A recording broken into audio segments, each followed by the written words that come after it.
My goal before leaving the planet is to reduce the number of kids that are impacted by autism, to find a cure for autism, to work to raise money and to raise awareness, to eradicate it from the planet before I leave here. What's your goal? What's your dream? What is it you want to do with your life? Dr. Joelle Martin said something that I love. She said, what would the world be like if everybody lived their dream? Here's what I've found about life. It's not as complicated as I used to make it. I think that life is about dreams and stories. Everything that exists, the world at one time was barren, but everything that exists, hotels, planes, they weren't here.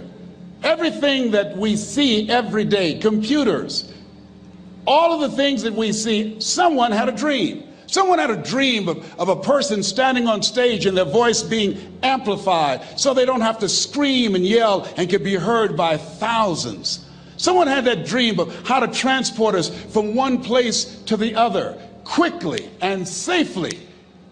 The clothes you have on, where you're now seated, all came out of somebody's dream, the world's greatest achievement. What is your dream? I said that you have something special. I didn't say that just to be kind. I said it because it's true. You are God's chosen vessel. You were chosen, 1 out of 400 million sperm. You have something in you that when you were chosen, when you showed up, there's something in you that if you don't do it, all of us will suffer. Repeat after me, please. Live full. Die empty. Let's say it again. Live full. Die empty. Dr. Howard Thurman, one of the mentors of Dr. Martin Luther King Jr. and Albert Schweitzer and Mahatma Gandhi, he was a very brilliant writer. He wrote some things that really grabbed me. He wrote, deep is the hunger, the voice of the genuine, the centering moment. During the time after receiving 238 radiation seed implants, I was reflecting on his words, and these words kept me up that night. He said, the ideal situation for a man or woman to die is to have family members praying with them as they cross over. He said, but imagine, if you will, being on your deathbed and standing around your bed, the ghost of the dreams, the ideas, the abilities, the talents given to you by life, and that you, for whatever reason, you never went after that dream. You never acted on those ideas. You never used those talents. You never used those gifts. And there they are standing around your bed looking at you with large angry eyes saying, we came to you and only you could have given us life. And now we must die with you forever. And the question is, if you die today, what dreams, what ideas, what talents, what books, what music, what leadership, what voice will die with you? Miles Monroe, great orator and speaker, said the wealthiest place on the planet, it's not in the Far East where there's oil in the ground. It's not in South Africa where there are diamond mines. He said the wealthiest place on the planet is the cemetery. Because there you'll find greatness that we've never seen. There you'll find talent and genius and potential never actualized. Perhaps that's why Henry David Thoreau wrote the words, oh God, to reach the point of death, only to realize that you've never lived. Maybe that's why some unknown writer wrote the words, what if you live your whole life only to discover that it was wrong? That it was wrong. That you were chosen to do something else and you didn't do it. Repeat after me, please. Live full. Live full. Die empty. I want you to take some notes and some things, and I want you to think about your goals and dreams in the 3 categories that I mentioned: personal, professional, and your social contribution. How many of you are serious about your goals and dreams? Raise your hands, please. Thank you very much. How many of you don't want to take your dreams to your grave with you? Raise your hands, please. Very good. Shake someone's hand on your right and left. Look them in the eyes and say, get out of your head and step into your greatness. Do that right now, please. Say, get out of your head and step into your greatness. I want you to write this down. Let us say together, as you think about your goals and dreams, let us say together, it's possible together, please. Yes, write that down. See, ladies and gentlemen, as an entrepreneur, I've been an entrepreneur for 20 years. It's my 21st year. I could have been speaking and training for 34 years. But for 14 years, I was living in my head. For 14 years, I stopped myself. For 14 years, I used to go see Zig Ziglar, that I considered the #1 motivational speaker on the planet. Zig Ziglar and Tony Robbins, they're the best on the planet. Bob Proctor, they're the best on the planet.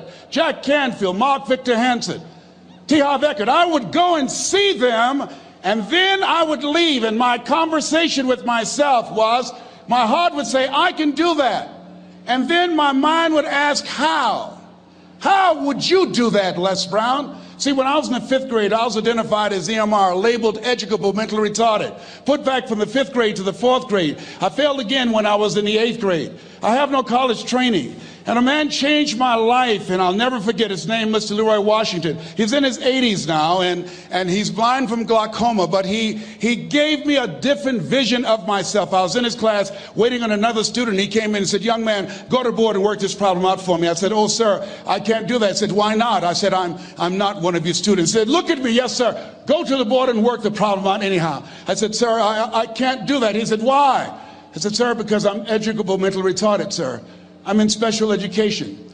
And the students started laughing. They said, that's Leslie. That's not Wesley. He's DT. Wesley is the smart twin. He said, what does DT stand for?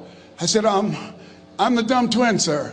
And as the students laughed at me, he came from behind his desk, he looked at me and he said, don't you ever say that again. Someone's opinion of you does not have to become your reality.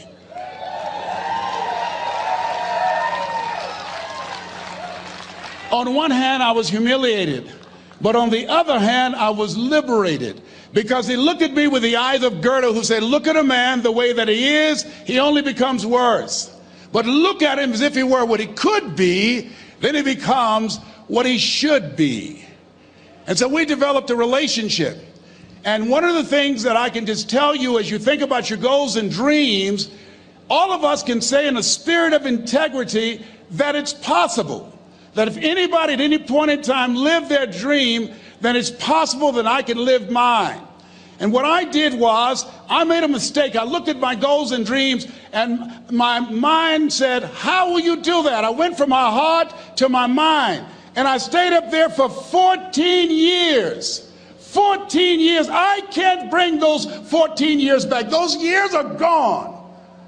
And I've made a mission in my life to help people to stop putting it off and procrastinating. How many ever thought about something you wanted to do and you procrastinated, you talked yourself out of it? Raise your hand, please. There's a proverb that says, if there's no enemy within, the enemy outside can do us no harm. And so, as you look at your goals and dreams, every day we must convince ourselves, we must sell ourselves on that it's possible. Every seminar, every workshop, every book that I've ever read, every speaker that I've ever heard, it interrupted what I was believing about myself. Everything that you do, everything matters. As you go through each day, I know now as I look back at age 63, looking at my life, everything matters. T. Harv is right. How you do anything is how you do everything. And I realized that the choices I was making was based upon how I saw myself. Let us say together, it's necessary. Write that down. It's necessary as you look at your goals and your dreams, it's necessary that you have a strategy and a game plan to change the story that you believe about yourself. And that's an ongoing process. I've discovered, and many people have, that what we do, what we accomplish, what we produce is a result of the story we believe about ourselves. My favorite book says, be ye not conformed to this world, be ye transformed by the renewing of your mind.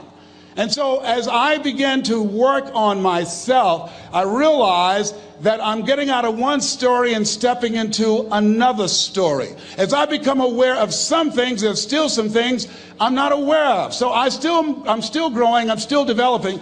I'm like the lady who said, Lord, I ain't what I want to be, ain't what I'm going to be, but thank God I sure ain't what I was. But I realize that you have to work on yourself on a regular basis, and write this down, for mental mindset. For mental mindset and stamina. Because things are going to happen to you. I believe that the reason that most people go to their graves with their talents and abilities and skills in them is because of the fact, number one, many are like me. They didn't know that they didn't know and thought they knew. I thought I knew myself, and I really didn't know myself as well as I thought. I've discovered that sometimes people can take you to a place within yourself that you can't go by yourself. The other reason is I was afraid. I never worked for a major corporation. I wanted to speak for corporations.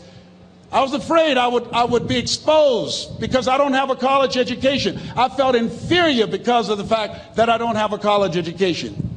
I allowed that level of fear of failure to stop me. And because I never had any experience in it, I assumed that I could not do it. I was paralyzing myself by believing and assuming the limited part of myself as opposed to believing that I had something special. You have something special. There's something you want to do. Because you don't know how to do it doesn't mean that you can't learn. I like something that I heard. You don't have to be great to get started, but you have to get started to be great. Repeat after me, please. Leap and grow your wings on the way down. See, the people that will live their dreams, the 2% that will do that, these are, and write this down, become a risk taker. They're risk takers. They don't mind failing. They don't mind making mistakes. They're willing to take life on, take life in the collar. This, God said, if you're not willing to risk, you cannot grow. And if you cannot grow, you cannot become your best. And if you cannot become your best, you can't be happy. And if you can't be happy, then what else is there? I like what Helen Keller said. She said, life is short and unpredictable. Eat the dessert first.